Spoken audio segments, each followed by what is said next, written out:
नमस्कार मित्रों, जय माता संकटा। गुरु पूर्णिमा की आप सभी को बहुत बहुत शुभकामनाएं। आज हम गुरु पूर्णिमा के थोड़े महत्व के बारे में चर्चा करेंगे। गुरु पूर्णिमा, जैसा आपको पता है, पूर्णिमा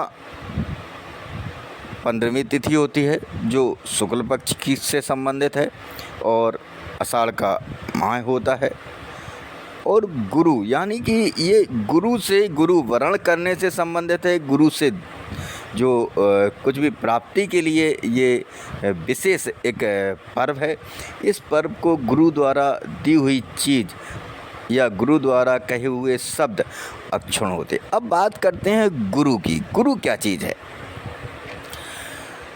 गा और रा, इसमें दो शब्द हैं, गा और रा। यहाँ पर गा का मतलब है निकालना और रा का मतलब है अंधकार से। तो जो अंधकार से आपको बाहर निकाले, तमसो मां ज्योतिर्गमय, जो अंधकार से बाहर निकाले वह गुरु है। अब यहाँ अंधकार की बात क्यों? अंधकार का संबंध है अज्ञान से। अज्ञान से जो आपको बाहर निकाले, अब ज्ञान की ओर ले जाए। तो ज्ञान की ओर ले जाने के लिए यहाँ गुरु के लिए, गुरु के जो कर्तव्य हैं उनसे संबंधित कार्य हैं, गुरु क्यों कहा गया है, तो इसके लिए हम अस्तो मां सद्गमय, तमसो मां ज्योतिर्गमय, मृत्योर्मा अमृतम गमय। अब जब आपने, जो गुरु है, गुरु का काम है अज्ञान से बाहर ले जाना, और तो असत्य से सत्य की ओर जाने का मार्ग। अब असत्य से सत्य की ओर जाने के लिए ही लोगों पहले गुरु का वर्णन करते हैं, क्योंकि गुरु आपको उस मार्ग तक ले जाने के लिए, अब वो अंधकार से आपको ज्ञान प्रदान करेगा, तमसो मां ज्योतिर्गमय।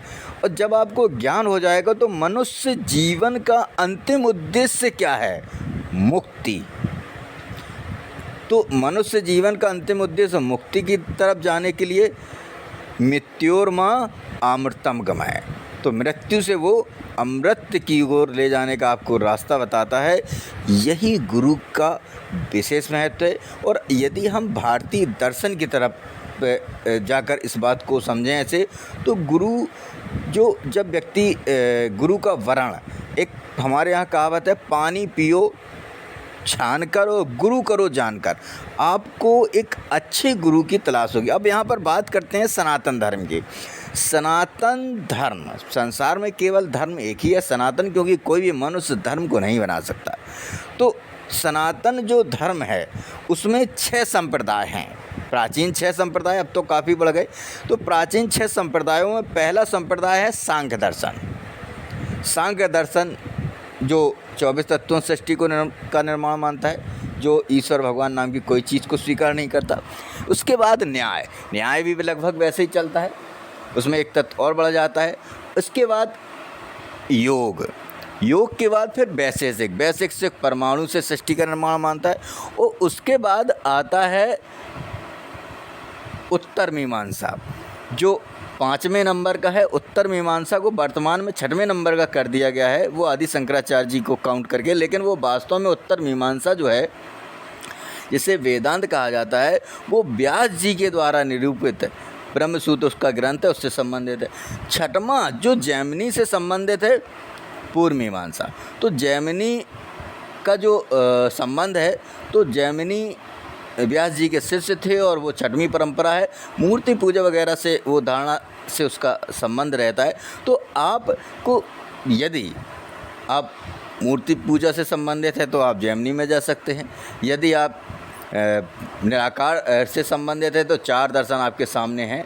यदि आत्मा परमात्मा का अंश है, ये तथ्य आप जान गए, जो आदि शंकराचार्य जी या व्यास जी संबंधित है, तो वो वेदांत मत है। अब हम बात करते हैं कि गुरु का कर्तव्य क्या है। गुरु सबसे पहले एक बात कहता है, तत्वमसि।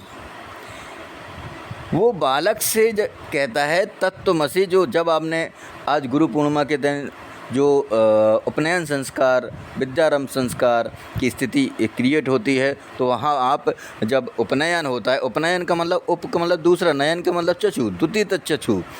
मनुस्मृति एक बात कहती है, जन्मना जायते शूद्रा, जन्म से सभी शूद्र हैं।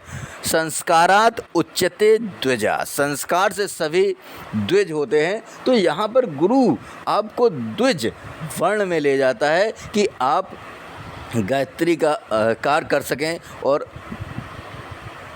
यहाँ तक कि फ्रांस, जर्मनी ने माना है कि जो गायत्री मंत्र है उसमें इतनी ऊर्जा व्याप्त है कि यदि संपूर्ण जगत उसको पाठ करते हैं तो ब्रह्मांड में विस्फोट हो सकता है। तो आप जब हालांकि गायत्री मंत्र सवितुर सूर्य को समर्पित है, तो आप जब उसका आराधना करेंगे तो शरीर में आत्मा परमात्मा का अंश है। तो जो हमने बात बताई कि तत्वमसि, तो वो कहता है, जो गुरु कहते हैं शिष्य से कि तत्वमसि, तुम आत्मा ब्रह्म हो या सुपर हो। फिर व्यक्ति जब स्वयं में इस बात का अनुभव कर लेता है, फिर वो कहता है हम ब्रह्मास्मि, मैं ब्रह्म हूँ। तो गुरु यही बताना चाहता है, यही दर्शाना चाहता है। अब अन्य जो भारतीय दर्शन में अगर हम बात करें सनातन धर्म में, तो सनातन धर्म में गुरु, क्योंकि अलग अलग संप्रदाय हैं, गुरु बनाने की एक परंपरा है। लेकिन जैसे आप बौद्ध में जाएं, बौद्ध में भगवान बुद्ध उनके गुरु हैं। जैन में जाएं, जैन उनके गुरु हैं, अलग संप्रदाय है। इस्लाम में जाएं, मोहम्मद साहब पैगंबर हैं, वो गुरु हैं।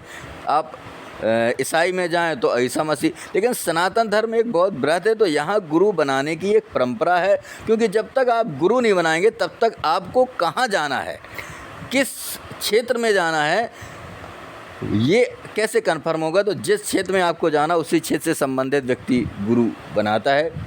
जैसे आप मोदी जी का ले लीजिए, वो बेलूर मठ में रहे। आदि शंकराचार्य जी का ले लीजिए, प्रभुपाद जी। तो ऐसे बहुत सारे लोग हैं जो गोविंद भगवत पाद के से संबंधित रहे वो। तो ऐसे बहुत सारे जो अलग अलग मतों से संबंधित, महात्मा बुद्ध स्वयं अलार कलाम जी के शिष्य थे, जो सांख्य दर्शन के आचार्य थे। और उनकी अब बौद्ध दर्शन में आपको सांख्य स्पष्ट दिखाई देगा, और न्याय में का जो है वो आपको न्याय और सांख्य दोनों मिलके जैन में आपको दिखाई देगा।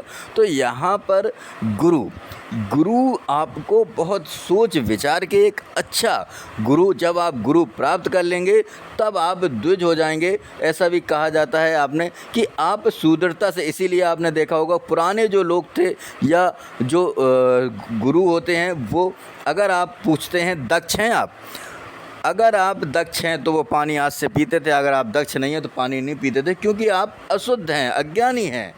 ठीक है, तो इसलिए यहाँ पर जो गुरु है, गुरु का वर्ण करने से आप अज्ञानता से बाहर निकल जाते हैं और आप में प्रकाश रूपी ज्ञान व्याप्त हो जाता है, जिससे आप अपनी सद्गति की ओर बढ़ सकते हैं। और आप में जो अशुद्धता है या अज्ञानता है, जो अंधकार है, वो दूर हो जाता है और आप समाज के एक अंग के रूप में स्थापित हो जाते हैं। और जो आप आध्यात्मिक क्रियाकलाप करते हैं, उन आध्यात्मिक क्रियाकलापों में बिना गुरु के मंत्र का जाप करना, बिना गुरु के मंत्र को पढ़ना या बिना गुरु के किसी भी कार्य को करना सफल नहीं होता है। इसलिए गुरु की महत्वता प्रदान की गई है। आदि गुरु संसार में जो भगवान शिव हैं, जिन लोगों ने कोई गुरु नहीं बनाया है, तो यदि उनका कोई इष्ट देवता है तो वही उनका गुरु हो जाता है। बाद में वो गुरु का चयन कर सकते हैं, क्योंकि गुरु आसानी से अच्छा आपको नहीं मिलेगा, ये बात हम आपको बता देते हैं।